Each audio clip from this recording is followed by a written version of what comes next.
Sonic vs. Mario. It's one of the greatest rivalries in video game history. One of them put the Genesis on the map, while the other made the name Nintendo synonymous with gaming. Even today, these two are still battling it out at the box office. That's right, to this day, gamers continue to argue about which is best, Super Mario World or Sonic the Hedgehog. It's honestly a battle that's been raging for 33 years and will probably go on for another 33. But what did the critics say back in 1991? Was it this back and forth, or was there a clear winner in this 16-bit showdown?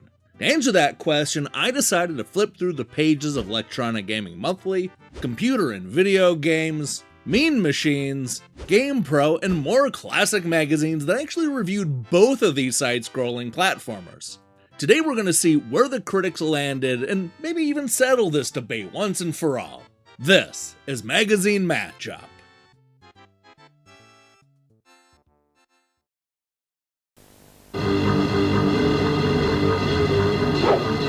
Once you start playing Sonic the Hedgehog,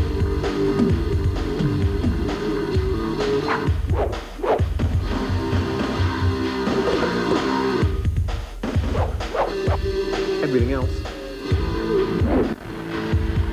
seems a little bit slow.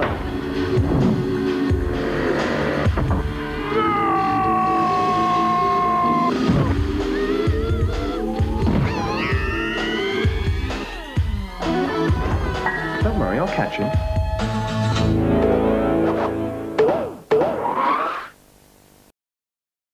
If you're the type of gamer who simply looks at the numbers, then you might think that the fight between Sonic and Mario was a close one. After all, Electronic Gaming Monthly gave both of these games an average score of 9 out of 10, securing their spots as the top two games of 1991. But here at Defunct Games, we do more than just look at the numbers, because what actually was said in the review is a lot more important. And oh boy, that's definitely the case when it came to the Super Mario World reviews that were published in issue 25. Let's take Ed's review as an example. Easily the best Mario adventure yet, but I had hoped that Nintendo would do more with the game than just make another Mario adventure. This should show off the system's capabilities, but there just aren't enough special effects when compared to the other Super NES games. This is a situation where the EGM editors were slightly disappointed with Super Mario World, which helps to explain why, at the very end of the year, they awarded Sonic the Hedgehog as the best game of 1991. The popular comparison may be Mario 4 on the Super NES versus Sonic the Hedgehog on the Genesis. When it comes right down to it, Sonic is the clear winner. So, while the scores may point to a tie, I think it's clear that we have to give the first point to Sonic. For our next matchup, we're going to go across the pond to check in with another long-running magazine, Computer and Video Games. Now let me tell you, this is a close one, with only 2 points separating the winner and the loser.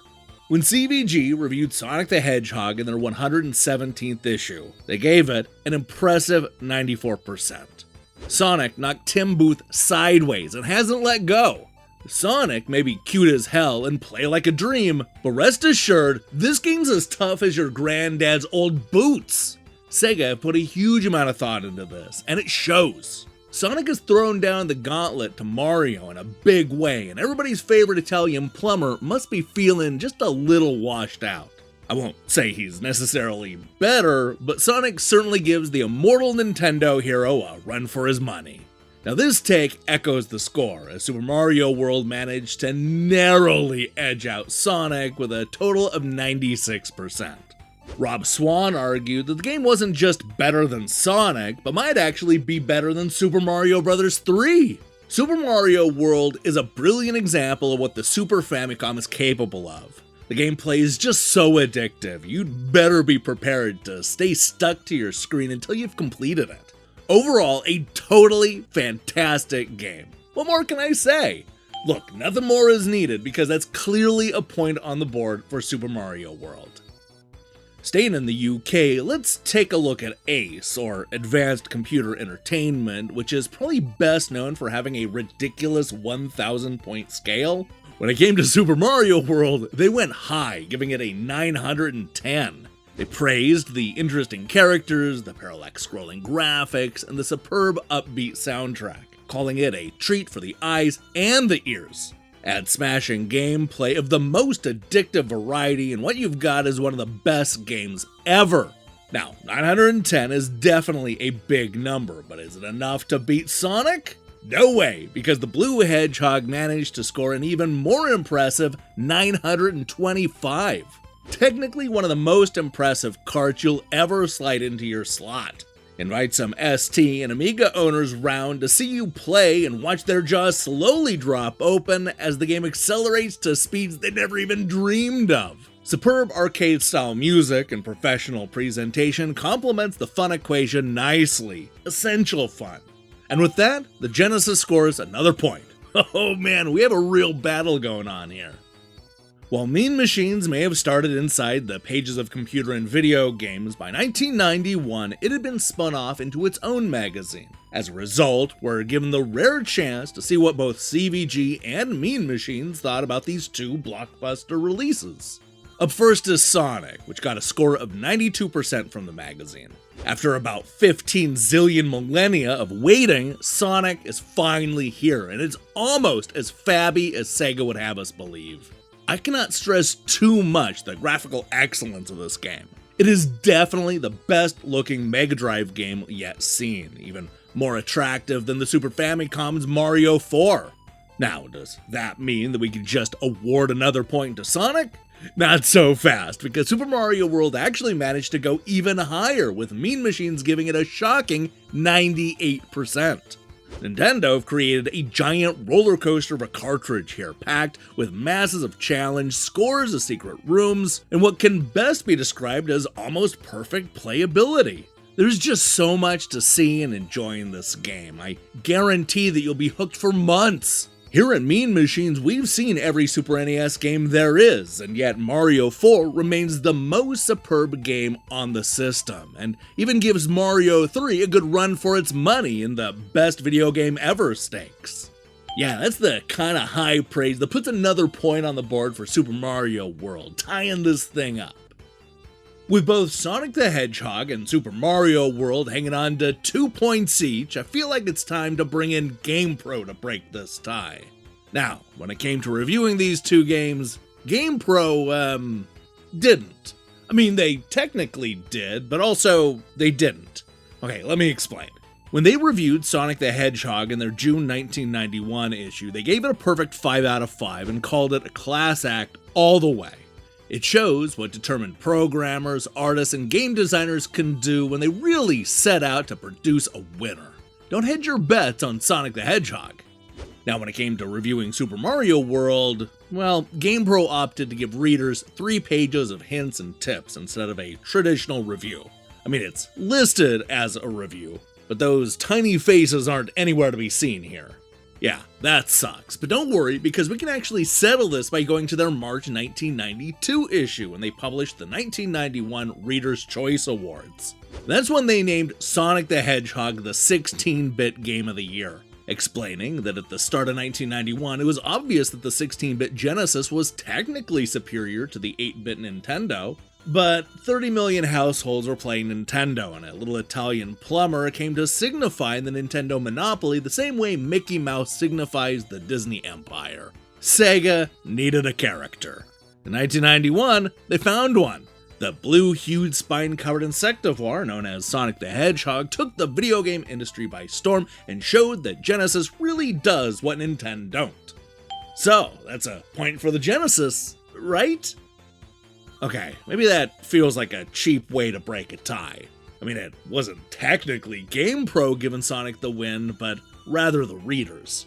If you don't want to count that, then I get it. I think we all want one of these two titans to actually win fair and square. So let's instead turn our attention to the noted video game magazine Entertainment Weekly? Okay, sure, they're known more for their movies and music reviews, but hey, they're also one of the few magazines that reviewed both Sonic the Hedgehog and Super Mario World, so this is just what we have to work with. Now, when it came to Super Mario World, Entertainment Weekly was a little disappointed by the sequel.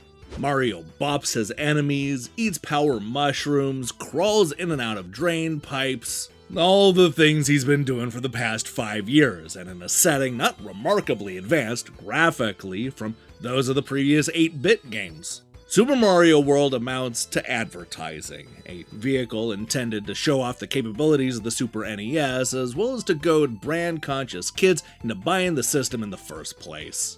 Sonic the Hedgehog, on the other hand, received an A+. Dazzlingly fast, yet never chaotic, consistently challenging but never impossible, Sonic the Hedgehog is quite simply one of the best video games I've ever played. Superficially, it breaks no new ground. The spike-haired hero jumps, dodges, and weaves his way through various worlds filled with bizarre creatures. Yawn. The big difference is in Sonic's splendid graphics and play control. So there you have it. Entertainment Weekly preferred Sonic the Hedgehog over Mario, and it wasn't even close. With either GamePro or Entertainment Weekly breaking the tie, depending on how you look at it, it's Sonic the Hedgehog that ends up the big winner today with a score of 4-2. Honestly, this is not what I expected. I knew that Electronic Gaming Monthly sided with Sonic, but I kinda thought that the score might be a little closer. I was especially surprised to see the readers choosing Sonic and the whole drubbing that Mario took in Entertainment Weekly. Mario must have overcharged them for plumbing work, or pissed in their cereal, or something like that, because that review still hurts. Now, if you'll excuse me, I'm gonna go put some salve on that and figure out the next debate that we can solve with a magazine matchup. Words can't describe the endless challenge of Super Mario World, so we let the players do the talking.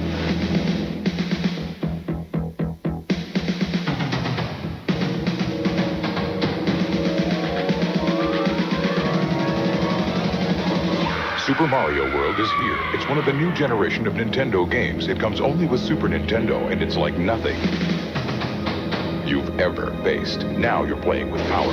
Superpower.